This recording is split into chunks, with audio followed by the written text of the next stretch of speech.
Sometimes we like to get away from the scaremongering headlines and dig deep into more philosophical issues, less personality-driven, and all the rest of the stuff that you get every day from the mainstream media. So with that in mind, I need to ask Bill Whittle and Scott Ott what might be this week's, this month's, this year's, this century's most important question.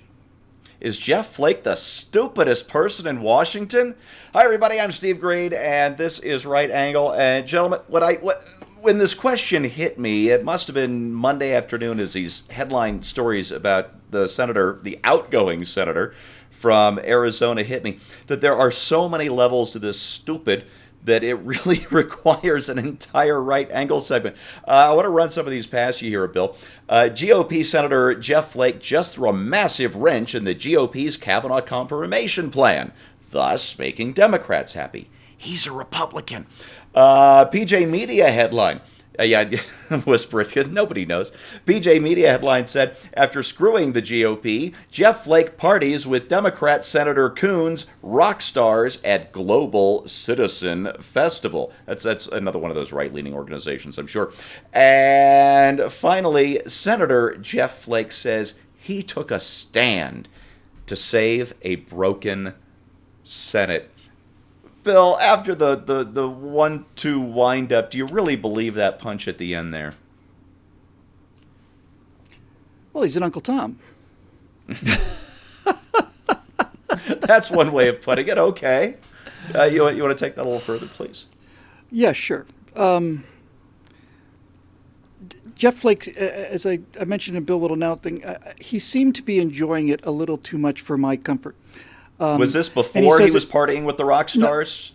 No, this might have been in between partying with the rock stars, and it was a TV appearance, but he seemed very pleased with himself. Yeah. And he says if he was running for re-election, he never would have done it. But this is, I can't believe I'm actually saying this, but there is something to be said for party discipline. I mean, you get money from the RNC, you receive a great deal of support from the RNC. A lot of people are doing footwork for you based on either the RNC or local Republican groups, of which I've had the honor and pleasure to speak of many, many, many.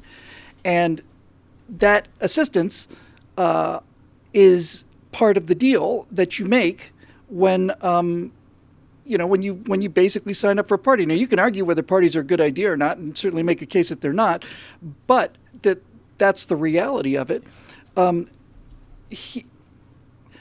think the thing that's more interesting to me, I used to think he was like just an attention hog and really, enjoyed being in the spotlight the same way his other senator from Arizona, who recently passed away, just enjoyed that kind of cat that ate the canary smile, like I've got the entire world and the entire future of the country's focused on my vote. What am I going to do? Tune in to see. Yeah. There's a fair amount of that going on, I think, with him. But when I realized that he was accosted in that elevator by these two women, and then found to my absolute abject, utter surprise, shocked, I am telling you, shocked, I say, that apparently these two women who accosted him are in various forms in the pay of George Soros, then, yeah, I know.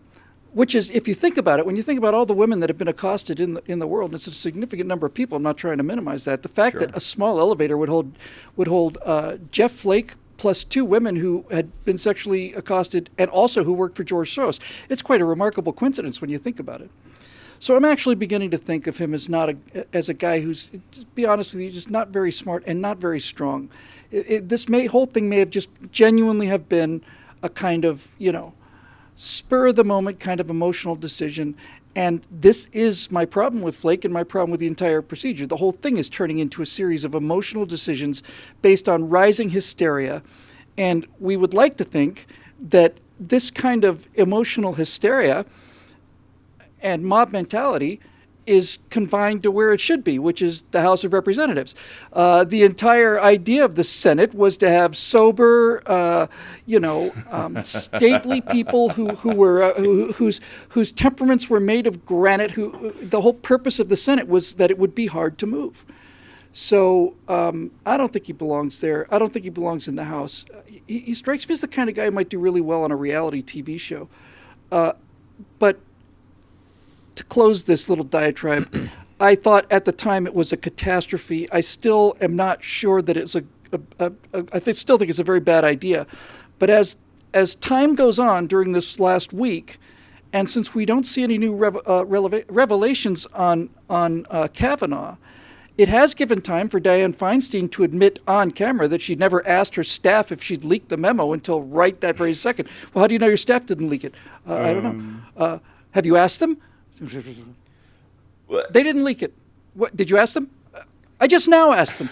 You really expect me to believe that, Dianne, that for the first time in the last 2 weeks of the most, tumultuous 2 weeks in the history of the Senate since I've been alive, you want me to believe that you had never asked your staff if they'd leaked the memo until that very second that you were asked this question? So things like this are starting to come to light, and Scott pointed out that, well, I'll let Scott point out what he wants to point out himself, but he made a case that it may have been a good thing, so we'll see. All right. There's a lot to dig in here. I've got even more headlines for you, Scott. Where did I leave off here?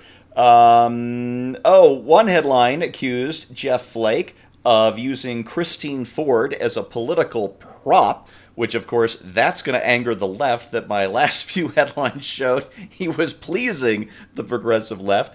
The other story says Flake's role in Kavanaugh vetting adds to presidential speculation. And for him? Yes. Oh, you've got to be kidding. Yes, for Jeff Flake. And CBS News' 60 Minutes reports on why spineless Jeff Flake betrayed his party. That one's from Town Hall, which, of course, leans right. So, Scott, in between pissing off the left and pissing off the right, exactly who is Flake's constituency going to be if he does run for president in 2020? Well, this week he famously told CNN that had he been up for re-election, he most certainly would not have insisted on an FBI investigation before the Senate vote. Well, hang on. Let me butt in here for a sec. We like to think about our politicians, going Bulworth and speaking truth to power and all that. But we've got these cowards who don't do it during an election year, but when they're safely on their way out. That's not bravery, is it? Yeah, well, what he was saying was that there's no appetite for reaching across the aisle. And, if you're running for re-election, you can't be seen as doing that. And there are several episodes this week, by the way, of Bill Whittle Now that you'll not want to miss because of these topics and various versions of these things. Make sure you catch those at BillWhittle.com or at YouTube. Yeah. But, Stephen, it occurs to me that he's not as stupid as we might think. There's a story, a parable in the New Testament that Jesus tells about a guy who was called on the carpet by his boss for mismanaging his resources. And the guy thought, oh my goodness, I'm going to lose my job. And I am not strong enough to dig, and I'm too proud to beg. What am I going to do? And then he gets an idea. The idea is he's going to go to his master's debtors and tell them to reduce the amount that they owe to his master.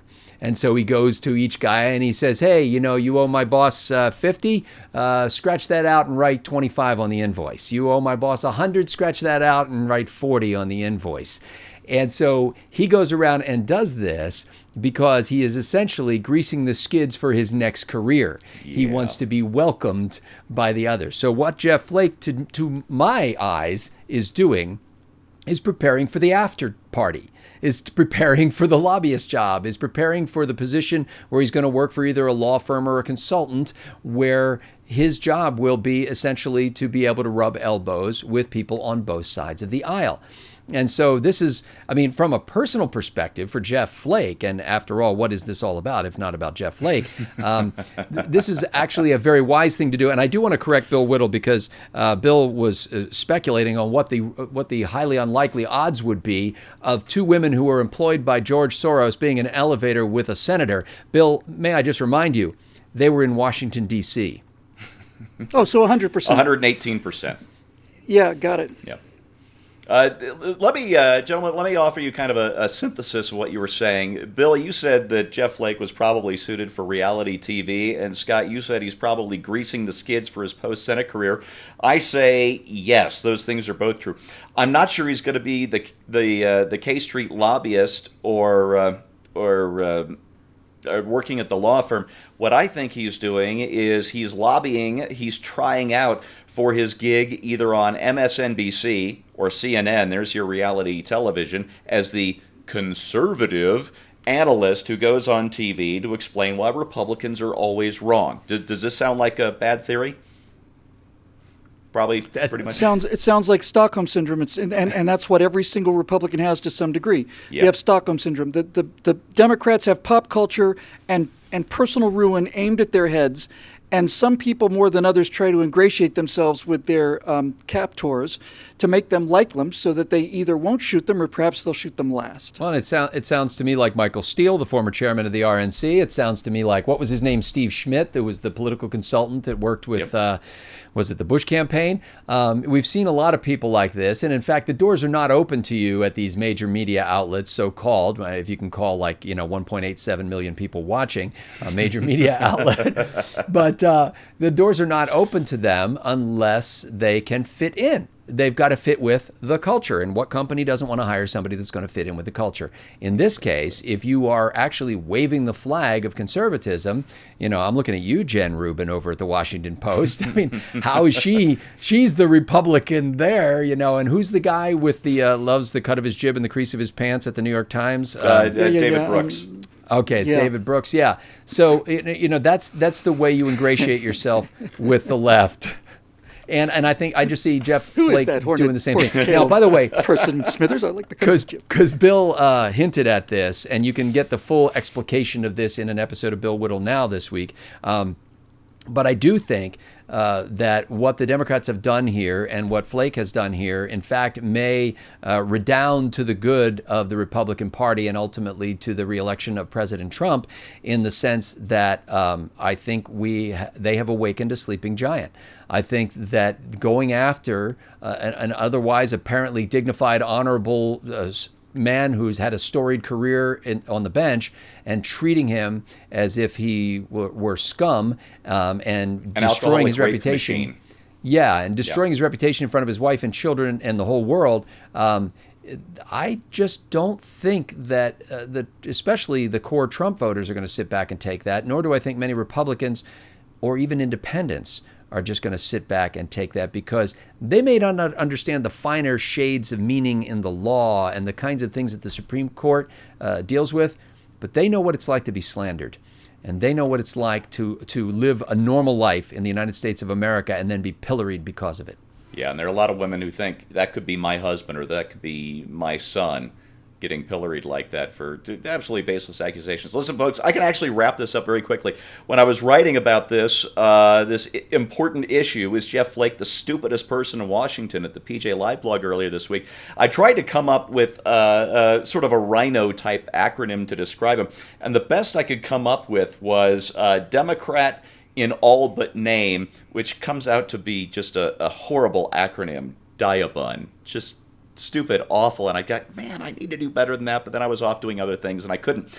Later last night, a friend of mine texted me, and he has to remain anonymous because he works in a field dominated by progressives, and therefore he is not allowed to have an opinion of his own outside of work.